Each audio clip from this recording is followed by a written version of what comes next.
द्रौपदी बड़ी सुंदर है। दुर्योधन ने बड़ा प्रयास किया पर लेकिन मछली की आंख को नहीं फोड़ पाया।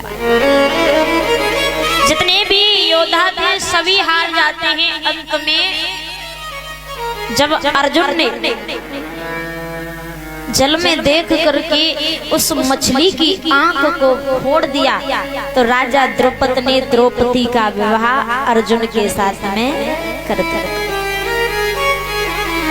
अब अर्जुन द्रौपदी को लेकर के अपनी मां कुंती के महलों में पहुंचे हैं।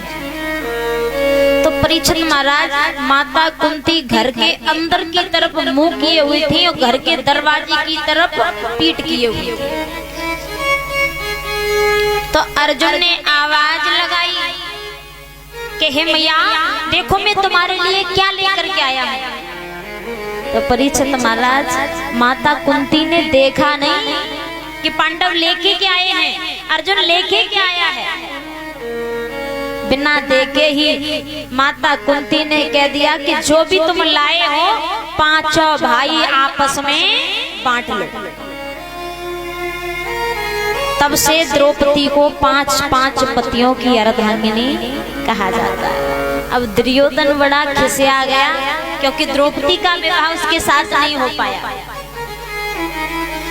तो परीक्षित महाराज एक बार दुर्योधन द्रौपदी के महलों में जाता है और जब द्रौपदी के महलों में पहुंचा तो द्रौपदी के महल ऐसे बने हुए थे जहाँ पानी होता था वहाँ पानी नजर नहीं आता था, जहाँ पर जल होता था वहाँ जल दिखता नहीं था और जहाँ नहीं होता था वहाँ पर पानी दिखता था।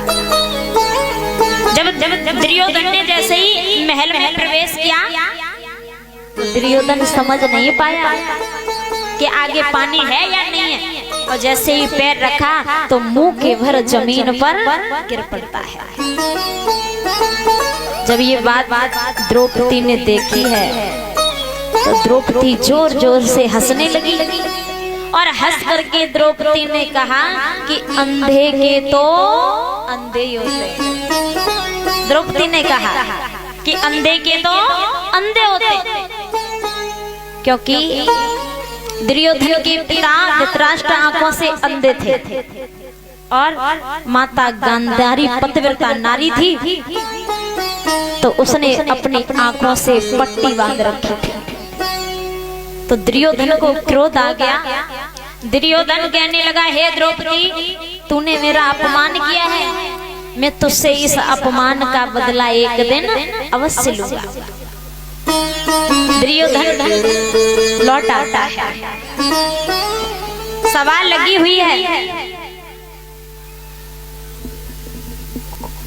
तो दुर्योधन ने अपने मामा के सुझाव से जुए का खेल रचाया है पांडवों के साथ।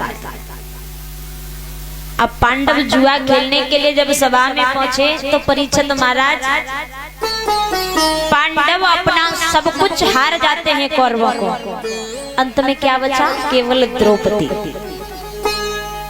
और जब द्रौपदी बची तो पांडवों ने क्या किया कि द्रौपदी को भी दांव पर लगा दिया। जब द्रौपदी को दांव पर लगाया पांडव द्रौपदी को भी जुए में हार गए। तो महाराज दुशासन को दुर्योधन ने आदेश दिया कि जाओ जिस द्रौपदी ने मेरा अपमान किया था उस द्रौपदी के बाल पकड़ करके घसीटते हुए भरी सभा में लेकर के आओ। द्रौपदी को बाल घसीटते हुए भरी सभा में लाया गया। महाराज दुर्योधन दुशासन को आदेश देता है कि द्रौपदी को भरी सभा में नगिन किया जाए। दुशासन साड़ी खींचने लगा।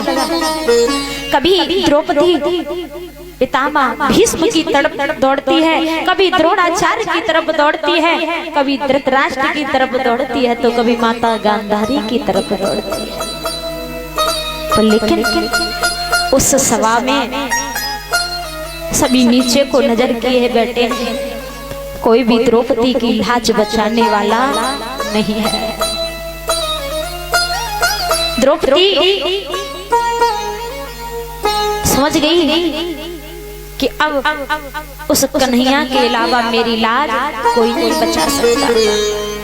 द्रौपदी ने एक हाथ से साड़ी को पकड़ा परिचंद महाराज और एक हाथ ऊपर करके भगवान कन्हैया को पुकारने लगी है। भगवान भी परीक्षा लेते हैं अपने भक्तों की।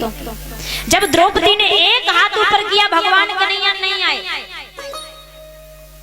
द्रौपदी ने सोचा कि होगा सो देखा जाएगा, कि हे श्याम अब तो तुझे आना ही होगा।